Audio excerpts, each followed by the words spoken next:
उदाहरण नंबर 1.15 है। कोई इलेक्ट्रॉन 2 × 10⁴ न्यूटन पर कूलम परिणाम के एक समान विद्युत क्षेत्र में 1.5 सेंटीमीटर दूरी तक गिरता है। दूरी दे रखी है और विद्युत क्षेत्र का मान दे रखा है। तो विद्युत क्षेत्र का मान कितना है? 2 × 10⁴ न्यूटन पर कूलम। वह विद्युत क्षेत्र की दूरी जो डिस्टेंस है वो कितनी दे रखी है? 1.5 सेंटीमीटर। सेंटीमीटर को मीटर में कन्वर्ट करेंगे 10⁻⁻2 मीटर आपके पास हो जाएगा। क्षेत्र का परिणाम समान रखते हुए इसकी दिशा उत्क्रमण करते हैं। ध्यान रखना, पहले किसको गिरा रहा है? ये इलेक्ट्रॉन के आपके पास गिरा रहा है। अब उसी विद्युत क्षेत्र के अंदर किसको गिराना है? प्रोटॉन को आपके पास, और उतनी दूरी पे गिरता है। दोनों स्थितियों में गिरने पर लगने वाले समय के मान क्या करो? गणना। पहला क्वेश्चन ये है, तो इस पहले क्वेश्चन के लिए एक छोटा सा फॉर्मूला हम लोग बनाएंगे। फॉर्मूला क्या है? मान लीजिए ये एक समान विद्युत क्षेत्र है, तो ये माइनस और ये क्या है? प्लस। इसके अंदर मान लीजिए कोई ये इलेक्ट्रॉन रखा है और इलेक्ट्रॉन का द्रव्यमान कितना है? m। अब इलेक्ट्रॉन है तो आवेश कैसा होगा? नेगेटिव। ऋणात्मक ऋणात्मक प्रतिकर्षण होगा और धनात्मक क्या होगा? आकर्षण। और ये कितनी ऊंचाई पे रखा है? d मीटर ऊंचाई, जिसका मान कितना है? 1.5 सेंटीमीटर आपके पास है। तो नीचे की ओर बल लगेगा, वो विद्युतीय बल कितना होगा? सब वो बल होगा, यदि इस इलेक्ट्रॉन का आवेश कितना मान लूँ? QE। और ये जो विद्युत क्षेत्र आपने बनाया वो कितना मान लिया आपने? E। विद्युत क्षेत्र कहाँ से कहाँ होता है? प्लस से माइनस। तो ये प्लस से माइनस की ओर क्या है? एक विद्युत क्षेत्र आपके पास है। इस E में गिरने की वजह से इसके ऊपर कुछ त्वरण आएगा, वो त्वरण के मान की हम गणना करेंगे। तो देखिए, वैसे तो आपने बल क्या पढ़ा है कि F बराबर कितना होता है? ma। परंतु आपके पास विद्युत के अंदर F बराबर कितना होता है? QE। दोनों बल को बराबर कर देंगे तो ma बराबर क्या लिख सकते हैं? QE बट्टे में QE। यहाँ से हमें a का मान चाहिए, तो a का मान हो जाएगा QE बट्टे में कितना? m। हमें क्या निकालना है? समय। समय के लिए हम गति के द्वितीय समीकरण काम में लेंगे। द्वितीय समीकरण क्या आता है? S बराबर ut प्लस हाफ at²। जहाँ s क्या है? दूरी, और यहाँ पे दूरी क्या? ऊंचाई है आपके पास। तो s को रिप्लेस कर देंगे d से, बराबर u। प्रारंभ में स्थिर अवस्था में था ये जो इलेक्ट्रॉन है, ये कौन सी अवस्था में? स्थिर अवस्था में। इसलिए प्रारंभिक वेग तो कितना होगा? 0। ये 0 समय t प्लस 1/2 at²। 0 × t 0 हो जाएगा, तो d बराबर कितना हो जाएगा? 1/2 at²। यहाँ से समय का सूत्र क्या बनेगा? t² बराबर कितना हो जाएगा? 2d बट्टे में a। और t बराबर कितना हो जाएगा आपके पास? √2d बट्टे में a। ये तो तब है जब विद्युत क्षेत्र के अधीन गिरता है, विद्युत क्षेत्र के अधीन हो, तब तो इतना है। जहाँ a का मान क्या रख दें हम लोग? QE बट्टे m। और यदि ये गुरुत्वीय क्षेत्र के अधीन हो, किसके अधीन? गुरुत्वीय क्षेत्र में, तब समय कितना होगा? t बराबर √2d बट्टा a की जगह कौन आ जाएगा? g। दोनों ही सूत्र काम में लेंगे इस क्वेश्चन को करने के लिए। अब देखिए, विद्युत क्षेत्र के अधीन तो समय कितना लगेगा? √2d बट्टा a, जहाँ a का मान कितना रखेंगे? QE बट्टा m। तो जब ये विद्युत क्षेत्र के अधीन गिरेगा, किसके अधीन गिरेगा?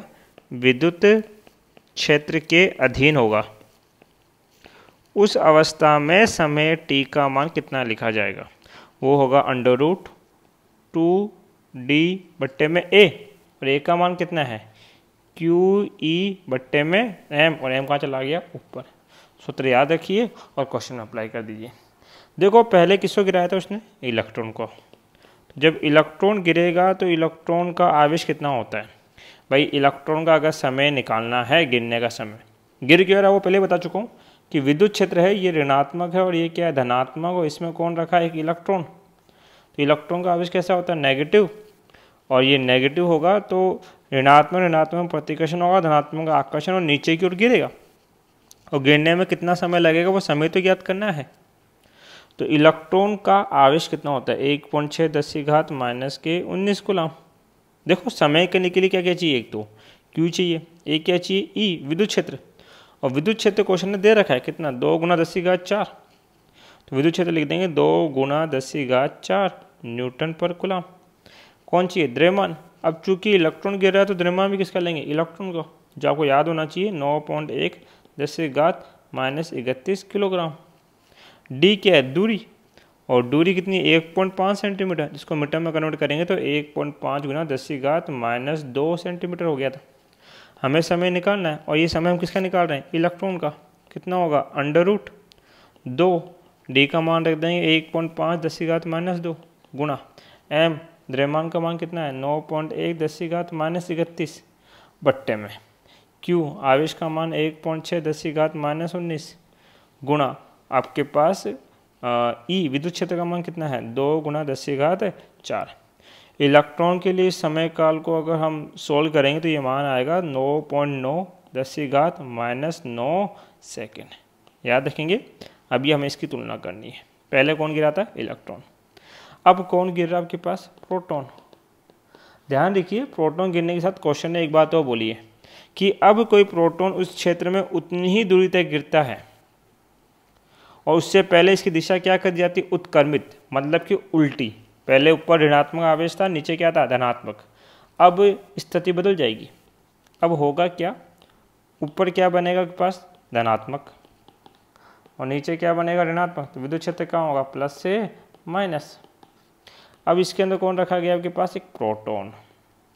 प्रोटॉन पे आवेश कैसा होता है धनावेश, प्लस प्लस में प्रतिकर्षण और ऋणात्मक में आकर्षण, मतलब किधर गिरेगा नीचे की ओर। तो अब प्रोटॉन को गिरने में कितना समय लगेगा वो ज्ञात करना है। सूत्र वही लगेगा आपके पास। प्रोटॉन के लिए सूत्र कितना होगा √ कितना लिखा जाएगा आपके पास 2dm/QE। तो इस बार √ एज इट इज 2d कितनी सेंटीमीटर पे गिरेगा 1.5 10⁻⁻²। अब चूंकि प्रोटॉन गिर रहा है तो द्रव्यमान भी किसका लिखोगे प्रोटॉन का, और प्रोटॉन का द्रव्यमान कितना होता है 1.67 10⁻⁻27 किलोग्राम।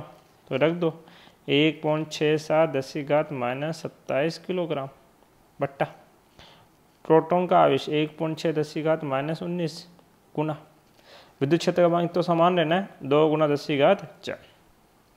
प्रोटॉन के लिए समय काल को सोल्व करोगे तो प्रोटॉन का समय आएगा 1.3 × 10⁻⁻7 सेकेंड।